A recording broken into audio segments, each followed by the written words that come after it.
Hola querida comunidad, buenos días. En esta oportunidad estamos aquí con Ricardo Gutiérrez. Hola Ricardo, ¿qué tal? ¿Cómo estás? Hola Daniel, ¿cómo estás tú? Un saludo también a la audiencia. Feliz de poder conversar temas de interés común.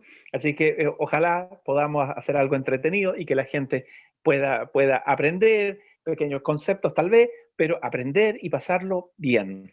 Así es, así es. Bueno, Ricardo Gutiérrez, para quienes no lo conocen, él es contador auditor de la Universidad de Santiago de Chile, es experto en ingeniería de crédito, es formador de distintos ejecutivos bancarios, es también asesor de entidades gremiales corporativas, es propulsor de la filantropía del conocimiento, me encanta eso, y tiene como vocación ser profesor.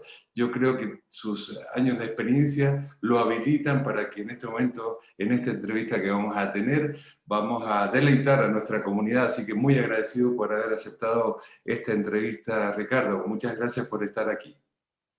Yo feliz y siempre cuenta conmigo. Cada vez que puedo poner a disposición el conocimiento que humildemente poseo, lo pongo a disposición de las personas. Así que feliz y te agradezco yo a ti la oportunidad que me das. Bueno, si te parece bien, cuéntanos primero que nada cuáles son tus años de experiencia. ¿Cuándo terminas tu carrera universitaria en la USACH, en la Universidad de Santiago de Chile? Si nos puedes contar un poquito un resumen, porque son años que cada vez más se valora la experiencia, ¿no? Los años, y se conjugan en las empresas la energía de los jóvenes, pero pucha, que vale la pena la experiencia de los que tienen algunas canas, poquitas en tu caso, y los que ya no tenemos ni siquiera canas. La experiencia se cuenta cada vez más. Así que cuéntanos tus inicios desde que terminaste la universidad, y yo intenté hacer un resumen de un currículum muy interesante que tienes, pero si lo quieres complementar, adelante. A ver, Daniel, yo toda mi vida, bueno, tú lo acabas de decir, de vocación pedagógica.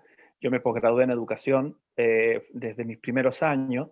Toda mi carrera profesional estuvo ligada a la docencia y a la investigación. Yo me especialicé en el campo de la ingeniería de crédito a partir de una muy hermosa experiencia que tuve de vincularme con la banca cuando iba en cuarto año de auditoría. Partí siendo consultor en aquellos años de bancos como Chase Manhattan Bank, Dresdner Bank, y fui ampliando esta experiencia y después llegué a formar a más de 18.000 ejecutivos de la banca. Fui profesor de la Universidad de Santiago por muchos años en el área financiera. Fui también profesor de tesis de grado. Me tocó unas muy lindas experiencias académicas. Y también en el campo profesional, probablemente tal, he sido fundador, inspirador de una cooperativa de ahorro y crédito que hoy día me honra y me hace muy feliz verla crecer. Soy consultor corporativo de varias entidades cooperativas de crédito y bueno, toda mi vida muy ligado a este concepto de la educación para el crecimiento, para el desarrollo. Creo que como convicción, la educación y el conocimiento, que son dos conceptos que se complementan, son factores realmente, son verdaderas turbinas para que a las personas les vaya bien, puedan emprender con éxito. Sin duda, sin Eso. duda. Bueno, a propósito de eso, de emprender, porque en definitiva, gracias al conocimiento que tú transmites, contribuyes a que los emprendedores evidentemente se lancen, pero no al vacío, sino con un conocimiento que de alguna manera ese conocimiento le permita mayores probabilidades de éxito. Y en ese sentido te cuento que nuestra comunidad está formada por asesores inmobiliarios, está formada por inversores, es una amplia comunidad la que forma parte de quienes nos siguen, y en ese sentido me gustaría hacerte una primera pregunta respecto de lo que comentas. ¿Cuáles crees que son los principales aspectos a tener en cuenta a la hora de invertir en bienes raíces? ¿Cuáles cosas no pueden faltar? Mira, yo la verdad es que en materia de bienes raíces debo partir diciendo que es una de las formas de inversión clásica, de la cual es una de las inversiones más seguras que existe. Obviamente es el activo que por excelencia se utiliza mucho en las crisis como las que estamos viviendo hoy día. Yo creo que hay cuatro aspectos esenciales para que un inversor lo tenga siempre presente, y que son cuatro factores de riesgo que están asociados. Y cuando digo riesgo, no es que sea algo, no digo riesgo en el sentido destructivo, sino que estoy hablando en un sentido de pensamiento como inversor. Uno es el riesgo crediticio, porque todas estas inversiones, por regla general, se hacen a largo plazo y por lo tanto con apalancamiento a largo plazo. El factor de riesgo crediticio es algo que todos tenemos que cuidar, especialmente los inversores inmobiliarios, porque toda vez que dejan de serlo, no se les cierra la puerta a muchos producto de la falta de acceso al crédito, especialmente hipotecario. Por lo tanto, el primer factor que yo creo que uno siempre tiene que considerar es el aspecto crediticio, cuidar muy bien el cumplimiento con la actividad financiera, ser muy prudentes, muy prudentes, muy prudentes, sin dejar de ser empresarios, sin dejar de emprender, pero ser siempre inspirados en la prudencia. Entonces, el riesgo crediticio es un factor importante. Otro factor de riesgo es el riesgo económico. ¿Ah? Toda inversión tiene un factor de riesgo económico y también un riesgo financiero. Entonces, muchas veces hay personas que me dicen, Ricardo, pero si es lo mismo riesgo económico que financiero. Y yo digo claramente que no es lo mismo. El riesgo económico tiene que ver con todos los riesgos que están asociados a nuestros gananciales, a nuestras expectativas de la ganancia, de la rentabilidad. Como por ejemplo, cuando estamos frente a una pandemia y muchas veces los inversores inmobiliarios han tenido que bajar sus arriendos producto de que la pandemia está golpeando, ¿no es cierto?, está golpeando severamente la capacidad de pago de quienes nos pagan a su vez a los inversores inmobiliarios, que son los arrendatarios. Entonces, hay muchas veces las recesiones económicas golpean y acrecentan el riesgo económico. Pero en tanto que el riesgo financiero es la forma en que yo apalanco mis decisiones de financiamiento. O sea, no es lo mismo adquirir una propiedad con un 10% de pie a adquirirlo con un 50% de pie. Mientras mayor es el pie, obviamente que el riesgo financiero se reduce sustancialmente, porque la estructura deuda y activo es mucho más equilibrada. Por tanto, ese es otro aspecto que también es importante considerar. Y el más importante, Daniel, que yo siempre lo digo, pero como algo que cuesta que se perciba porque es un riesgo oculto, es el riesgo tributario. O sea, muchas veces hacemos inversiones y la sorpresa viene después, viene ex post la inversión. Entonces nos damos cuenta de que tenemos que tributar, nos damos cuenta que han cambiado las normas, nos damos cuenta que aparece, entre comillas, una imagen que es una figura que nos hemos construido todo, que en cierto modo también es injusta e irreal, este monstruo que es el Servicio de Impuestos Internos. ¿Ah? Entonces, el riesgo tributario es un aspecto sumamente sensible en estas 4 variables. Y yo creo que, ojo, es tal vez el riesgo más permanente, porque mientras no se extinga la inversión, tenemos el riesgo tributario ahí encima. Por eso que le doy muchísima importancia a ese factor. Perfecto, creo que está muy claro, se nota tu capacidad didáctica para explicar muy sencillamente algo que no es tan sencillo de ponerlo en la práctica. Se entiende porque lo explicas muy bien, pero no es tan sencillo de llevarlo a la práctica. Y en ese sentido, hablando de riesgo, tú que has asesorado a distintos funcionarios dentro del ámbito bancario, el área de riesgo, ¿cuáles son los aspectos que más consideran antes de dar un crédito hipotecario? ¿Cuáles son los aspectos claves que considera el área de riesgo, el área de riesgo que considera a la hora de otorgar o no un crédito bancario? ¿Cuáles son los aspectos fundamentales que tienen en cuenta ellos? A ver, todo crédito por definición se paga contra flujo. Los bancos prestan dinero a sujetos de crédito, sujetos de confianza, en el entendido de que ese préstamo, esa financiación, se devuelve también con flujo. Por lo tanto, uno de los aspectos más importantes es el equilibrio del riesgo crédito. No es muy saludable cuando las personas se sobreendeudan más allá del riesgo acotado, más allá de lo prudente. Y ese factor los bancos los sensibilizan mucho. Cuando, por ejemplo, la trayectoria de una persona, comprar una propiedad cuando se es incipiente en el desarrollo profesional, es válido y hay muchos bancos que lo ven con muy buenos ojos porque genera una cultura de crédito. Sin embargo, esta relación hay que cuidarla porque para los bancos la solvencia patrimonial de un deudor y la calidad de su generación de ingresos es la clave en un crédito hipotecario. Por lo tanto, claro, efectivamente está el factor de la calidad del activo, obviamente. Está el factor temporal, ¿no es cierto? La variable de tiempo al cual me voy a endeudar. Pero hay un factor sumamente importante que es el origen y suficiencia de las rentas de este potencial sujeto de crédito en un banco. Y cuando digo el origen y la suficiencia, es porque no todos los ingresos tienen el mismo valor crediticio. Por ejemplo, una persona que tiene un contrato laboral con un desempeño profesional que ha tenido y acredita años en un cierto cargo creciente, obviamente que es más apetecible de aquella persona que tiene mayor volatilidad en su ingreso, que puede ser, por ejemplo, las personas que viven de los honorarios. Porque los honorarios, la volatilidad cada día es incierta, es un poquito más incierta que lo que son las remuneraciones. O también cuando hay emprendedores que su fuente primaria de pago proviene de utilidades por actividades empresariales. Entonces, yo creo que en lo crediticio, lo más importante es asegurar el flujo de pago. Eso es lo más importante, acreditarlo. Y segundo, la solvencia que está dada por la capacidad de dar un pie mayor. Eso siempre es atractivo para un banco, porque eso significa compromiso. Entonces, creo que las principales variables son suficiencia y origen de la renta. Clarísimo, clarísimo, Ricardo. Y en ese sentido, ¿cuáles creen que son los errores más recurrentes en los inversores? Ya dijiste cuáles son las claves a tener en cuenta a la hora de invertir, pero ahora te pregunto, ¿cuáles son los errores desde tu experiencia que cometen una y otra vez? Sobre todo, por supuesto, los inversores que no tienen una experiencia, que son sus primeras propiedades, tal vez compró una, está comprando una segunda, o tiene dos, está comprando una tercera, y tú notas que otra vez otro nuevo inversor, por su inexperiencia, vuelve a cometer el mismo error. ¿Cuál es ese error o esos errores recurrentes que tú visualizas que sucede entre los inversores novatos o con menos experiencia?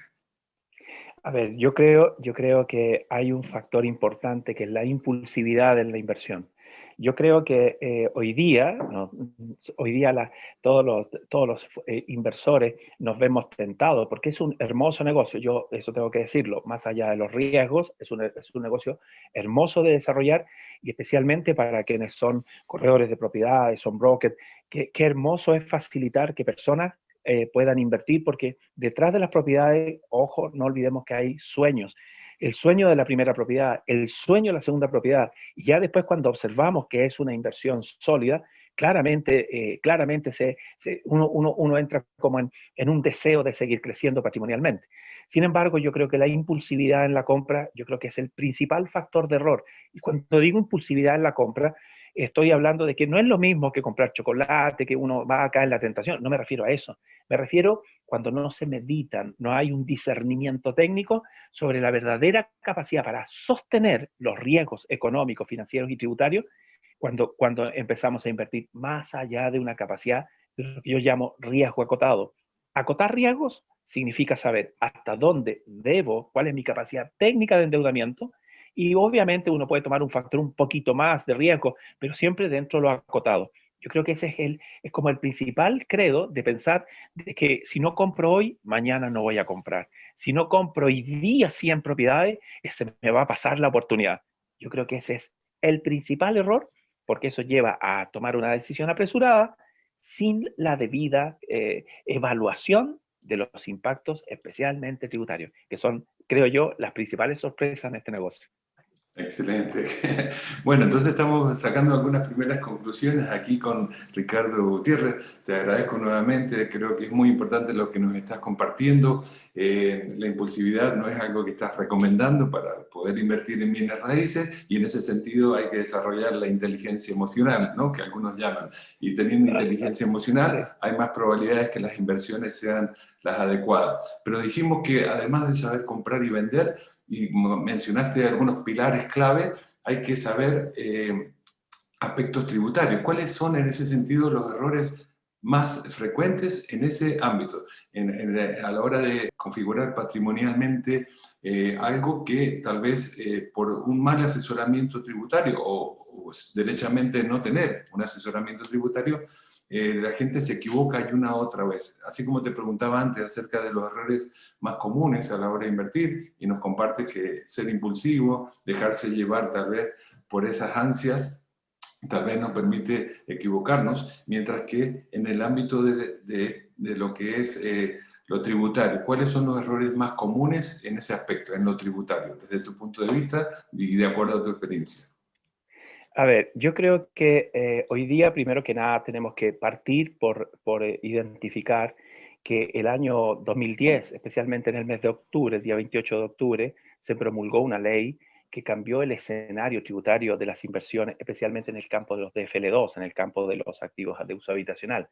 Y ese cambio en la norma, que está dada por la ley 20.455, introdujo un cambio muy severo, pero tremendamente severo, porque todo el mundo quedó digamos, quedó con la preconcepción de que los activos de FL2 no tributan y que era una muy buena inversión. Efectivamente, es una buena inversión, pero hasta esa fecha, los ingresos provenientes por arrendamiento de activos de FLEOs no tributaban. ¿Y por qué no tributaban? Porque la ley decía que era no renta. Entonces, al ser un concepto no renta, obviamente, algo que no es renta no puede tributar en el impuesto a la renta, aun cuando parezca absurdo o tal vez como repetitivo. Entonces, ¿qué ocurrió el año 2010? El 2010 se cambió la norma y se introduce el concepto de la aplicación de afectar con impuesto a la renta a las inversiones en activos de FLEO. ¿Desde cuándo? Desde la tercera propiedad en más, cuando estos se explotan y generan ingresos, esos bienes deben tributar con impuesto a la renta. No así antes, tú podías tener, Daniel, 100 departamentos, 500 departamentos, 100.000 departamentos. Eras dueño de todos los departamentos de Chile y no tributaban, porque conceptualmente, tributariamente, eran concebidos como ingresos no renta. Entonces, el primer aspecto que yo siempre invito a las personas es informarse y hacer una evaluación de algo que es muy importante. Cuando nosotros decimos, voy a invertir en bienes raíces y voy a percibir un beneficio económico adicional a mi posición actual, entiéndase empleado, entiéndase trabajador independiente o empresario, y sus excedentes de riqueza los invierte en bienes raíces, ahí se produce un efecto tributario que se llama incremental. O sea, a la posición actual, los ingresos que voy a percibir por estos bienes me va a aumentar mi base imponible. Y aquí viene la clave, porque dependiendo de cómo yo enfrento este negocio, ya sea como persona natural en impuesto global complementario, que es tremendamente gravoso por lo demás, pero si lo hago en primera categoría, siendo persona natural, como una persona natural, empresario individual, obviamente mitigo todos estos impactos y por lo tanto puede que me lleve la ingrata sorpresa, si no hago los cambios o no planifico, de que me salga más cara la vaina que el sable. Perfecto. Bueno, yo creo que en definitiva esto que nos estás compartiendo viene a demostrar la importancia de estar bien informado, capacitado, asesorado, porque si no, a veces uno cree que todo empieza y termina en hacer una buena compra, una buena venta, pero hay que considerar todos estos aspectos. Y en ese sentido, ¿cuál crees, Ricardo, que es el número de departamentos, si es que se invierte en departamentos, por ejemplo, a partir del cual se justifica dejar de ser una persona natural y pasar a ser primera categoría o directamente constituir una SPA? Sé que es una pregunta difícil de responder, pero orden de magnitud, no en el número de departamentos, sino en el monto, o cuál sería el criterio a partir del cual uno diga, bueno, es momento de dejar de ser persona natural, ya tengo 2 o 3 departamentos, quiero comprar un cuarto. ¿Cuándo conviene ser primera categoría? ¿Cuándo ya se justifica hacer una SPA o equivalente, cualquier figura de esas características? Daniel, es muy importante tu pregunta, porque ahí está la clave. O sea, yo creo que hoy día, cuando una persona tiene 4 departamentos y porque hasta la norma dice el tercero en más empieza a tributar, pero hay veces que un tercero o un cuarto departamento pequeñito que no nos genera tanto ingreso, no me resulta del todo conveniente pasarnos a la primera categoría porque nos puede salir más cara la vaina que el sable. Es decir, pero si yo tengo 4 departamentos y el tercero y cuarto los arriendo, pero son de una magnitud, de una cuantía, imaginémonos 10.000 UF y voy a percibirnos, por decir algo, 3 millones mensuales por cada uno de esos departamentos, claramente quedarse en global complementario ese sería impensado, sería tremendamente gravoso. ¿Por qué? Porque, repito, acá los impuestos son por los ingresos que se generan. Entonces son consideraciones que hay que tener. Entonces, más que un número, depende del número, claro, de propiedades y también del monto de la inversión y lo más importante, el rédito económico que van a generar. Sin embargo, teniendo presente esa advertencia, yo creo que cuando una persona ya está en el quinto o sexto departamento, ya entra en un semáforo color amarillo. Hasta el cuarto, yo diría que es un verde, aun cuando varias veces he hecho la broma de decir que hay verde limón también, que es un verde medio amarillento. Pero digamos que del quinto, sexto en adelante, una persona ya debiera estar evaluando muy seriamente con números la conveniencia de pasarse a empresario individual y pasar al régimen de tributar en primera categoría de conformidad al artículo 14, letra D, numeral 3. O sea, hay un momento, Daniel, en que el amarillo se pone un amarillo intenso, un amarillo fuego, un amarillo llama, y que del amarillito llama pasar al anaranjado y al rojo, estamos a 1 milímetro. Entonces, si bien no hay una regla general, tu pregunta es muy importante, porque a partir del quinto en más, la evaluación debe hacerse con precisión, porque no vaya a ser cosa que por desconocimiento o por pensar de que son pocas propiedades, el momento en que nos llegue la liquidación de los impuestos nos dé una ingrata sorpresa. Sin duda.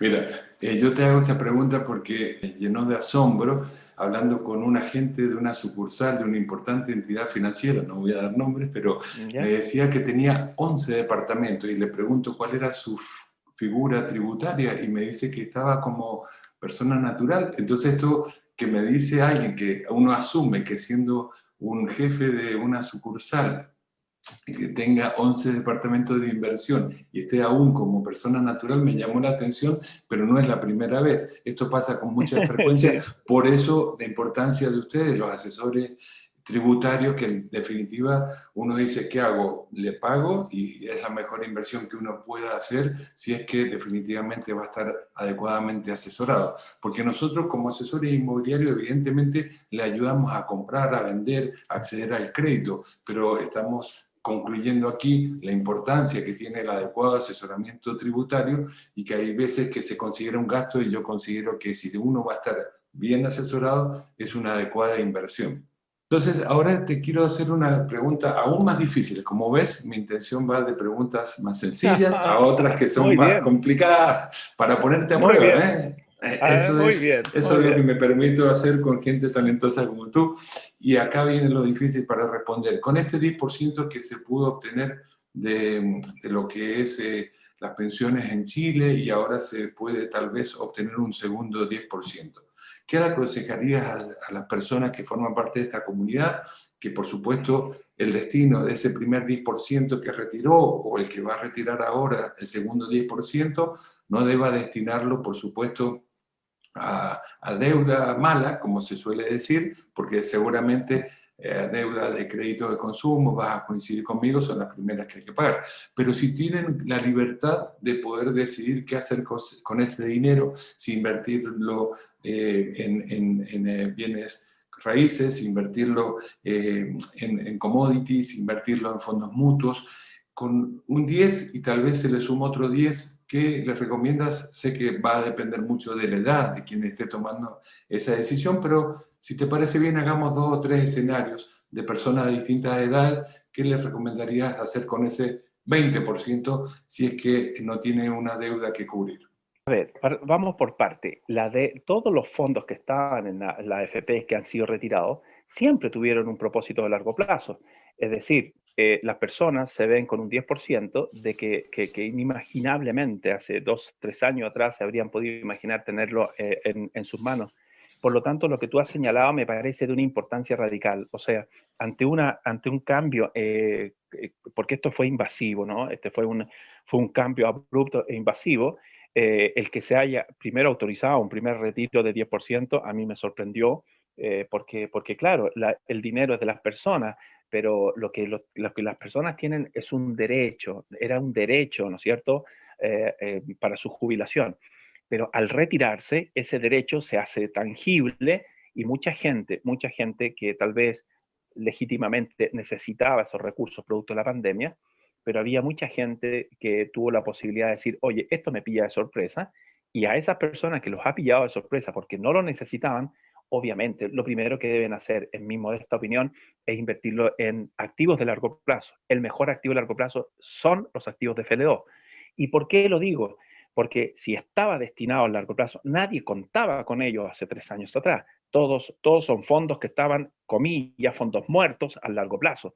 Por lo tanto, el tener la posibilidad de haberlo sacado es una oportunidad única que se ha dado de poder invertirlo en un activo de FL2, en la cual después se va a ir pagando solo en la medida que el arrendatario va cumpliendo, y por lo tanto sigue estando en el largo plazo, pero bajo su dominio y control. Ese es el cambio de escenario. Porque cuando alguien invierte en un activo de FLO, yo siempre digo es como una AFP privada, una AFP personal. Por lo tanto, aquella persona que ha retirado esos fondos y los ha invertido en activos a largo plazo como activos de FLO, yo lo felicito porque quiere decir que si bien se ve con la sorpresa de verse con un fondo que no se iba a disponer, sigue pensando en su largo plazo. A esas personas yo les digo, están en el camino correcto. ¿Por qué? Repito, porque en la naturaleza del origen de esos fondos nunca debíamos haberlos recibido, sino después de la jubilación. Entonces, primera cosa, primer concepto, un fondo que se suponía que iba a estar a largo plazo, tenerlo hoy día por razones circunstanciales, tenerlo en sus manos y gastarlo, como tú dices, en créditos, consumo o cualquier factor de consumo, me parece uno de los, excepto aquellas personas que lo necesitaban. Por favor, quiero ser súper respetuoso con aquellas personas que en términos de urgencia no tenía otra posibilidad que consumirlo. Pero quienes no lo tenían y invierten en activos de FLO, me parece que están haciendo lo correcto, consecuencia financiera, consecuencia económica, me parece propio de personas inteligentes. Sin embargo, hay otras opciones, que alguien dice, oye, lo voy a meter en una cuenta 2 o lo voy a meter en un fondo mutuo. A ver, ahí ya entramos en la industria de la especulación, entramos al campo del factor especulativo.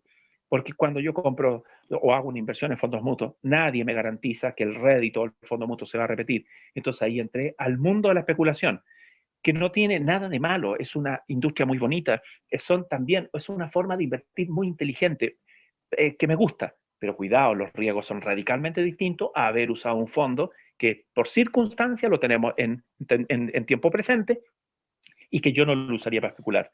Por lo tanto, yo, independiente de las distintas posibilidades de rentabilidad, Daniel, yo me matricularía con que la mejor opción para aquellas personas que no lo necesitaban y se vieron con este fondo en sus manos, lo hagan a través de activos de FLO. No tengo la menor duda en decirlo. No, no tengo duda, no cabe argumento en contrario desde mi modesta opinión.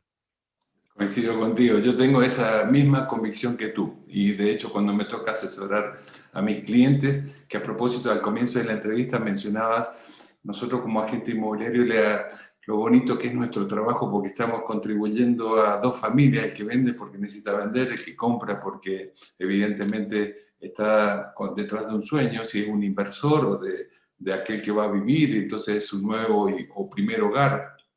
Así que nuestro trabajo de asesores y agentes inmobiliarios me encanta, ¿no? Y cuando nos toca asesorar a un inversor que tal vez no tenga la experiencia, evidentemente lo hacemos también con mucho gusto porque hay detrás sueños que estamos haciendo realidad. Yo tengo la misma convicción que tú de la importancia de apostar a largo plazo y bueno, si uno tiene que apostar a largo plazo y ser conservador en esa apuesta, en esa inversión, los bienes raíces terminan siendo una de las mejores opciones de inversión. Y bueno, sabiendo que tienes poco tiempo porque tienes que continuar con tus actividades, como te dije, mis consultas iban a ser cada vez más comprometedoras, mis preguntas acá viene la más difícil, por eso me la dejé para el final, porque sé que tienes otras actividades, así que te agradezco nuevamente esta entrevista y quiero que me digas y nos cuentes a nuestra comunidad acerca de la pospandemia. En la pospandemia, ¿qué crees que va a suceder con el sector inmobiliario, los nuevos, los usados? Porque hay alguna diferencia, ¿no es cierto?, entre unos y otros, departamentos, casas, aquellos que están comprando parcelas para irse a vivir, aquellos que se pueden permitir teletrabajar y entonces su sueño ahora es comprarse una parcelita y bueno, construirse su casa y teletrabajar desde allí. Entonces, bueno, esta plusvalía que tuvimos en las últimas décadas en Chile fue fabulosa. Pronosticas, y acá quiero que te la juegues, que a futuro vamos a tener igual, similar o las expectativas no pueden ser tan altas como lo fueron en el pasado inmediato en cuanto a plusvalía, en cuanto a rentabilidad. Y bueno, en definitiva, tu mirada acerca de cómo visualizas que va a ser esto en la pospandemia, porque vamos a coincidir que va a haber una nueva normalidad y habiendo un cambio significativo a nivel mundial que está habiendo, no puede no incidir en nuestro sector inmobiliario. Así que para ir terminando, me gustaría esta mirada final acerca de qué visualizas que va a pasar. Yo sé que es muy difícil pronosticar, pero me gustaría que te la juegues con tu mirada a lo que viene en el corto, medio y largo plazo. Perfecto. Bueno, hoy día tenemos que entender de que la pandemia no estuvo en los pronósticos de nadie. Esta pandemia que es una de las peores pandemias, es una de las peores, yo diría, crisis sanitaria mundial, porque nos ha pillado muy sorpresivamente. Esto no se tenía en escenario. Entonces, ha sido de tal profundidad y tal impacto que, por cierto, el mundo no volverá a ser como era antes. La forma de vivir post pandemia va a ser muy distinta a la forma de vivir como lo era antes. Creo que no solo nos va a cambiar el concepto del teletrabajo, como lo decía Bill Gates, él supone que el 30% de los trabajos, del uso de las oficinas va a desaparecer. Coincido plenamente con eso. Él planteaba de que la movilidad humana también va a cambiar y va a tender a ser más estable. Entonces, creo que vienen cambios profundos en la forma de vivir. Ahora, en el mundo inmobiliario, la industria inmobiliaria, que es una de las tres industrias más importantes de nuestra economía, entiéndase la minería, la industria financiera y la inmobiliaria, son turbinas económicas. ¿Por qué nunca van a dejar de funcionar? Porque satisfacen necesidades estructurales de las personas. Por lo tanto, tengo un optimismo no en números ni en plusvalía, pero sí tengo un optimismo de que la recuperación de la industria inmobiliaria es sí o sí, es un hecho de la causa. Ahora, hay un factor importante. Obviamente, el influjo de personas que ha llegado a Chile ha generado mayor movilidad y mayor dinámica en la industria inmobiliaria. Por lo tanto, estoy muy optimista y especialmente por la incorporación y este nuevo aparecer del el decreto supremo, el DS-19, que es un subsidio a la vivienda, que va a reactivar la economía del sector inmobiliario. Y creo honestamente que si bien puede que se haya ralentizado un poquito la transferencia de activos, estoy muy optimista de aquí a 1 o 2 años el valor de los activos se va a recuperar y la actividad en general del área inmobiliaria va a ser una de las que va a presentar mayor repunte. Por razones obvias, por el stock, por el tiempo que no se construyó por la pandemia, genera una demanda cada vez creciente, exponencial, que en Chile al menos es tan estructural ese problema que en 10 años ni siquiera vamos a poder superar el 25% del déficit habitacional. Por lo tanto, la industria inmobiliaria tiene un horizonte promisorio. Vienen cambios, viene el DS-19, que es una incorporación de un nuevo factor de reactivación de la industria, y en caso de las personas, yo creo que hoy, mañana y siempre adquirir activos inmobiliarios es la mejor manera de, entre comillas, de invertir. ¿Por qué? Porque no estamos afectos a volatilidades psicológicas o a volatilidades producto de escenarios que irrumpen la vida como fue el COVID. Entonces, creo que el momento difícil que vivió la industria inmobiliaria, la paralización de la venta, fue natural, era obvio. Si toda la economía, ni hablemos de la industria gastronómica, no hablemos del área de la industria, todo paralizado. Entonces, esta paralización, a medida que se empiezan ya a ver nuevas señales, una nueva vacuna, creo que la industria de inmobiliaria va a ser una de las que se va a reactivar incluso por sobre la financiera y por sobre la minería. No tengo la menor duda. Tengo un optimismo porque las necesidades que satisface el mundo inmobiliario son de primera necesidad. Es como el pan y la leche. La vivienda también es primera necesidad. Así que creo que todo este periodo malo que hemos vivido se va a recuperar, se va a restablecer y va la confianza cuando las personas empiecen de nuevo a generar sus ingresos en forma habitual. El mercado inmobiliario va a mover muchísimos capitales. Sin duda, coincido contigo en tu diagnóstico, en tu análisis, coincido porque además le agrego un elemento más. El impacto de la pandemia en los países vecinos de Latinoamérica ha sido incluso mayor que en Chile comparativamente y es predecible que vengan inmigrantes, que tengan que arrendar, entonces inversores que compren van a tener una cierta garantía de arrendar con facilidad sus departamentos, ¿no? Dado el Sin flujo que duda, se prevé, ¿verdad? ¿Coincides con sin eso lugar a también? dudas. Uh-huh. Así que bueno, tenemos una mirada optimista a futuro, coincido contigo, te agradezco nuevamente por haber aceptado esta invitación a entrevistarte. Si tú me lo permites, hacer un Sí, comentario de algo muy interesante que tú contaste y que pasó y yo lo quería abordar.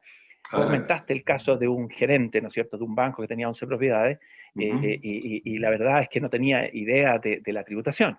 Bueno, quiero contarte que yo hoy día dentro del pool del portfolio de clientes que yo tengo varios gerentes de banco, pero lo que te puede sorprender es que tengo muchos gerentes del área inmobiliaria, de Uh-huh. inmobiliarias gigantescas que ni siquiera tenían idea de cómo había cambiado la norma en el arrendamiento de sus propios activos, siendo que son de la industria inmobiliaria.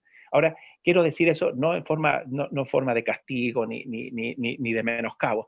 estoy planteando el desconocimiento que es tan transversal, porque la norma tributaria, cuando uno la quiere entender, Daniel, si tú lees la norma tributaria, es como leer chino mandarín, pero con el 50% de alemán, otro poco no sé, japonés. Entonces, es una mermelada inentendible. Entonces, yo quiero hacer ese comentario porque es mucha gente que no sabe, aun cuando tiene cargos importantes en la industria propiamente inmobiliaria, también en la industria financiera, porque el tema tributario, Daniel, es un tema complejo. Ahora, obviamente, y aquí quiero terminar con este mensaje, digamos, con una broma, pero que es como un chiste, pero sabes que es una verdad tremenda.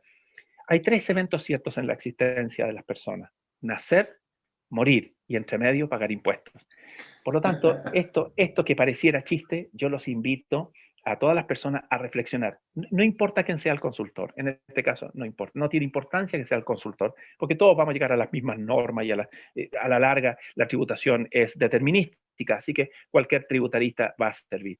Entonces, quería terminar con eso, dando una explicación del por qué es tan desconocido, por qué es compleja la norma, y tampoco no hay ninguna culpa en no saber tributaria. Por lo tanto, lo importante es que cuando uno se inicia en esto y cuando uno va escuchando estas nuevas cosas, empezar a tratar de indagar, aprender un poco más y entender de que en realidad hay un riesgo que, repito, yo lo partí diciendo, Daniel, que está oculto, no se ve, es invisible, es como la presencia de Dios. Dios está omnipresente en todo lo que hacemos y chita y nunca lo vemos. Y muchas personas nunca lo ven y nunca lo vieron y pasó su vida y nunca lo vieron. Y estaba ahí. Lo mismo pasa con la tributación. Es oculta, es silenciosa, pero cuando aparece, o aparece para bien o aparece para mal. Entonces Daniel, quisiera agradecerte para terminar la oportunidad que me das de conversar contigo, con la gente que está ligada a la asociación de ustedes y poder decirles que yo encantado cualquier consulta. Daniel, házmela saber y te voy a decir que la filantropía del conocimiento es una forma de amar al prójimo y por eso que para mí es importante cumplirla. Más allá de que si yo me dedico o no me dedico a esto. Hoy día estoy aquí contigo como profesor, estoy aquí contigo practicando la filantropía del conocimiento y no importa si son mis datos o son de otro consultor. Lo importante es estar siempre llano y dispuesto a practicar esta doctrina de la filantropía del conocimiento, que es otra forma de amar al prójimo. Así que te agradezco sentidamente que me hayas dado esta oportunidad, Daniel, y a todos estoy a entera disposición a través tuyo para que las veces que necesites cuenta conmigo porque me ayudas a pagar una deuda que tengo con Dios.